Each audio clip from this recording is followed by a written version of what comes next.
Halo kawan-kawan, kembali lagi bersama saya di channel Investor Logis. Kali ini saya hanya akan coba menghitung tentang betapa tidak masuk akalnya menurut seorang investor saham tentang perkuliahan. Nah, di sini saya mau cerita aja tentang cara berpikir hitung-hitungan menurut saya ya. Kalau menurut kalian berbeda, tidak apa-apa, silakan tuliskan di kolom komentar. Ini hanya sekedar pendapat saja. Kenapa seperti itu? Saya menemukan satu hitung-hitungan. Menurut saya, alasan kenapa saya mengatakan tidak rasional lagi memaksa seorang anak untuk kuliah di zaman sekarang ini, seperti sekarang ini. Kenapa? Saya akan mengasih tunjuk di sini contoh hitung-hitungannya dari sudut pandang investor saham. Oke, langsung saja kita mulai. Oke, di sini saya akan coba memperlihatkan bagaimana cara menghitungnya. Kenapa saya katakan betapa tidak masuk akalnya memaksakan anak kita untuk kuliah atau memaksakan kita mengeluarkan biaya untuk menguliahi anak kita dengan keterpaksaan yang aturan dari segi hitung-hitungan bisa saja itu dimanfaatkan oleh seorang investor saham dan kita ajarin anak kita menjadi investor saham. Mari kita cek hitung-hitungannya.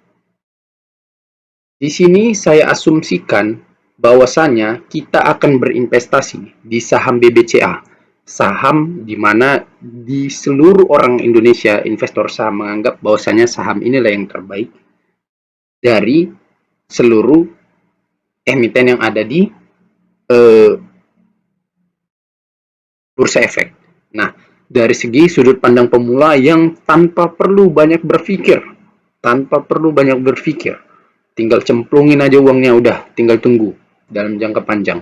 Karena memang growth dari BBCA ini luar biasa menakjubkan gitu ya. Kita anggap seperti itu ya jalan ceritanya. Oke, sekarang kita asumsikan bahwasannya anak kita itu adalah kuliah S1 yang tamatnya 4 tahun. Nah, cuman di sini kita menghitungnya dalam skala 5 tahun aja supaya lebih gampang dapat grafik normalnya. Oke. Nah, di sini saya sudah menyiapkan beberapa bagiannya. Nah, untuk uang pendaftar ini kita hitung dulu berapa biaya kira-kira yang bisa kita keluarkan secara rata-rata orang Indonesia dalam anggapan saya ketika menguliahkan anaknya di tahun 2023 lah kita anggapnya. Oke. Uang pendaftaran masuk kuliah dan segala tetek bengeknya itu kita anggaplah uang udah situ, uang seragam apa segala macam, kita anggaplah semua kita habis 15 juta. Oke, kita anggap semua habis 15 juta. Nah, ini ceritanya secara umum ya, bukan dari anak kita yang ada. Kalau kan kuliah itu ada juga anak-anak yang dapat beasiswa, ada juga yang lolos dari jalur SNMPTN atau SBMPTN itulah. Jadi biaya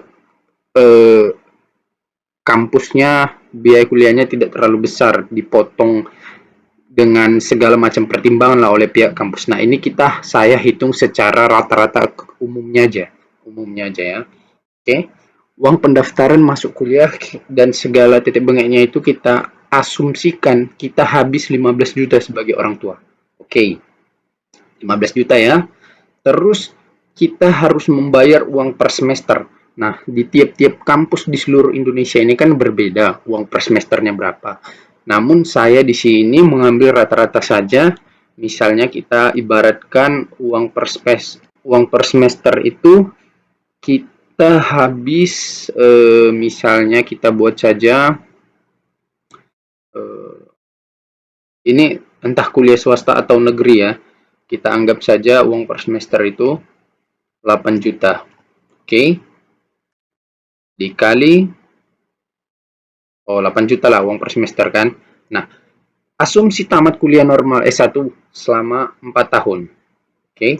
Nah, tapi kita di sini kita anggap saja 5 tahun karena kita mau menghitung dan berasumsi memakai grafik harga saham yang sudah nyata berapa pertumbuhannya dalam 5 tahun gitu kan. Oke, dalam 5 tahun kita anggap 8 juta berarti kalau misalnya normal 4 tahun kan 8 semester, berarti kalau 5 tahun dikali 10 semester kan, berarti dikali 10 sama dengan 80 juta, ya kan? 8 juta dikali 10. Nah, jadi eh, jadi dari seluruh biaya ini akan kita total, dari semua ini akan kita total 15 juta. 15 juta ditambah 8 juta ditambah 80 juta tambah 8 juta ditambah 80 juta. Oke, makalah kita akan habis sekitar 103 juta. Total habis sekitar 103 juta. Oke, lepaskan 15 juta ditambah 8 juta ditambah, oh, ini uang per semesternya nggak usah kita hitung lagi ya, karena kan ini asumsi 8 juta, berarti langsung aja 80 juta ditambah 15 juta ya kan? Sorry, saya salah. Berarti 80 juta ditambah 15 juta. Nah, maka dapat kira-kira kita habis sekitar 95 juta. Oke. Nah, sebenarnya dalam masa perkuliahan, saya yakin ada saja biaya embel-embel yang lain-lain seperti uang beli buku, uang kos, uang makan, uang transportasi, dan lain-lain. Nah, cuman saya anggap aja semuanya itu hanya 5 juta aja supaya enak kita ngitungnya ya. Walaupun tidak mungkin 5 juta uang semua-semuanya itu dalam waktu 5 tahun perkuliahan kan. Nggak mungkin. Cuman kita anggap saja 5 juta. Oke, biar gampang kita hitungnya. Nah, maka kita akan dapat berasumsi bahwasanya total uang kita yang habis untuk menamatkan satu anak kita yang kuliah dengan gelar S1 sarjana, kita habis 100 juta. Dengan catatan, ingat ya catatannya, kita tulis ya, catatan, anak kita tidak langsung dapat kerjaan, melainkan harus jadi pengangguran dulu dan cari kerja lagi. Nah, ini secara normalnya ya, oke, karena tidak semua orang punya orang dalam di Indonesia ini kan. Ya kalau punya orang dalam ya wajar aja, tamat kuliah langsung bisa dimasukkan tak kemana gitu kan. Oke, pengangguran dan cari kerja lagi. Nah, kita nggak usah hitung lah biaya dia menganggur sampai dapat pekerjaan, biaya transportasi mau lamar kerja, biaya bikin surat lamaran kerja dan lain-lain, gak usah kita hitung lah, kita anggap aja lah itu semua nggak ada. Oke, kita hitung saja yang total habis ini 100 juta. Oke, ini sekali lagi saya disclaimer dalam sudut pandang seorang investor saham karena saya seorang investor saham. Oke, total habis uang 100 juta. Nah, total habis uang 100 juta ini kita langsung asumsikan aja, kita bilang sama si anak, udah kau jadi investor aja. Nah, inilah hitung-hitungannya sampai tamat 100 juta, oke? Nah, ini ku kasih ke uang 100 juta. Masukkanlah ke saham BBCA, saham yang bertumbuh. Nah, maka kita kan ini asumsikan 2023 ini anak kita ini tadi kalau kita kuliah kan udah tamat lah ya kan. Berarti kita mundur 5 tahun ke belakang kan. Nah, kita masukkanlah uang di tahun 2018 berarti ya. Kita lihat dulu. Nah, kita masukkanlah berarti mana grafik 5 tahun.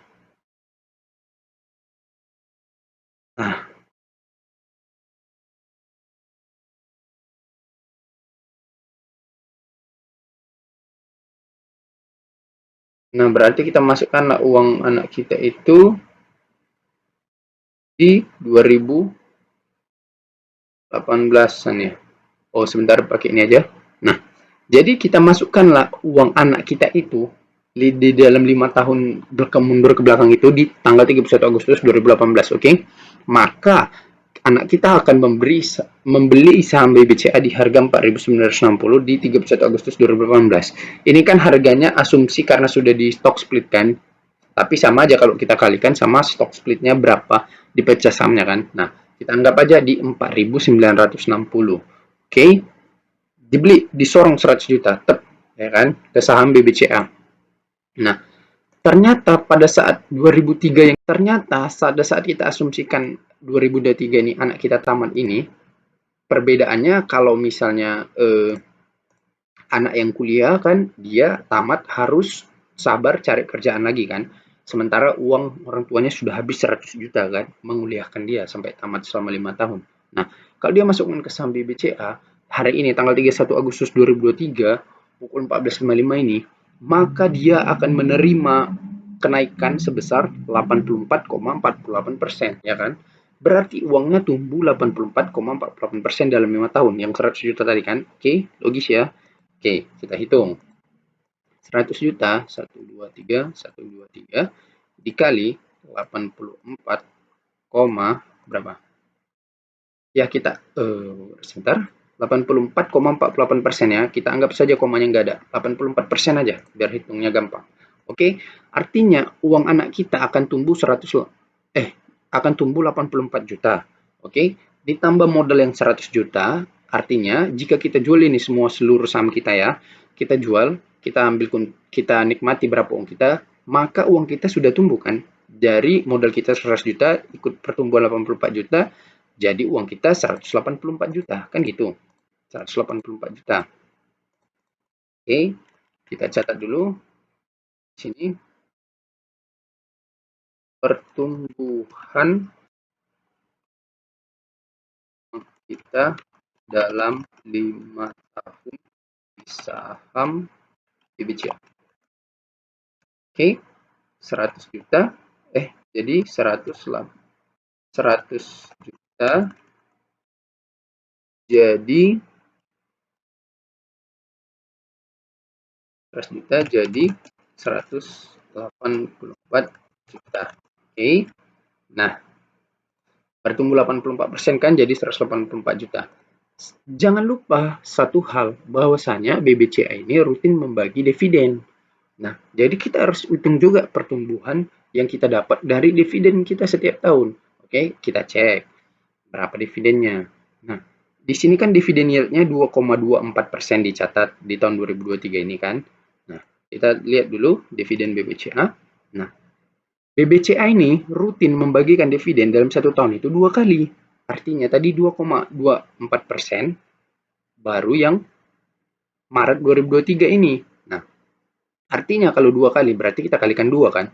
2,24% dikali 2. Dapatlah kita dividen sekitar 4,48%. Nah, 4,48% ini kita kalikan 5 karena kita 5 tahun. Kita asumsikanlah ini 4, oke, kita buang aja komanya biar gampang. 4% lah kita dapat setahun kira-kira dividen. Nah, kita sudah menanamkan uang kita di BBCA selama 5 tahun. Artinya kita kalikan 5. Artinya kita dapat dividen sekitar 20%. Oke, 20% dari modal kita 100 juta adalah 20 juta. Artinya harus kita catat di sini dari dividen selama 5 tahun dapat 20% atau 20 juta. Oke, maka total seluruh uang saya saat ini adalah 184 juta, ya kan? yang tadi pertumbuhan dari capital gain ditambah 20 juta. Kan 204 juta, ya kan? 204 juta. Oke. Nah, jadi bisa kita simpulkan anak kita yang tadinya dua perbandingannya. Si anak yang kuliah 5 tahun, mana ya? Sebentar.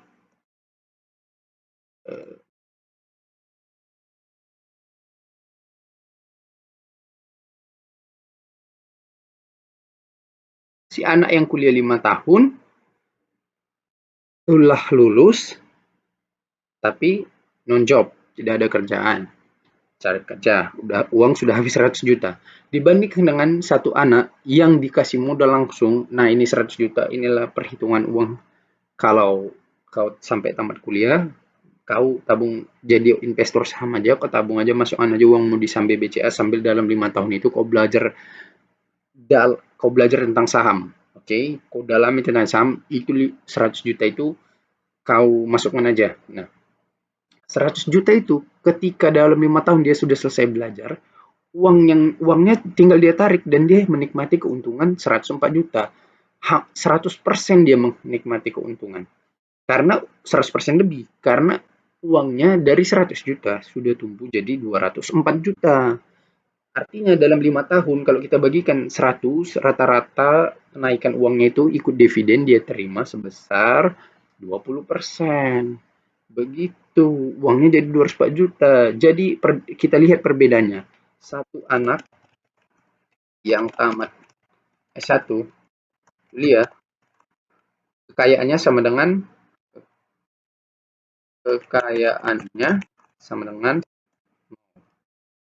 yang satu lagi, satu anak yang jadi investor, kekayaannya jadi 204 juta. Jangan lupa plus knowledge. Dia belajar saham selama 5 tahun. Oke. Dan setelah 5 tahun itu uang 204 jutanya ini udah bisa dia kelola sendiri untuk mendapatkan uang yang lebih banyak lagi. Karena tujuan orang tua memuliakan anak pun untuk dapat kerja dan dapat penghasilan. Jadi inilah perbedaan seorang orang tua yang investor saham dalam mendidik dan mengarahkan anaknya dibandingkan dengan seorang orang tua yang tidak investor saham. Saya yakin seorang orang tua yang investor saham pasti dia juga berpikir tentang hal ini. Minimal sedikit pun pasti dia ada berpikir tentang hal ini. Jadi demikian logika yang bisa saya sampaikan dan contoh hitung-hitungannya. Sekali lagi saya disclaimer, ini adalah hitung-hitungan contoh dan asumsi pribadi seorang investor saham dalam gambaran hitung-hitungannya. Bisa salah ini, bisa keliru, bisa juga benar, ya kan dong? Jadi demikian sudah hitung-hitungan iseng yang bisa kita buat. Semoga bisa bermanfaat dan menambah referensi kita dalam belajar dan berpikir. Terima kasih.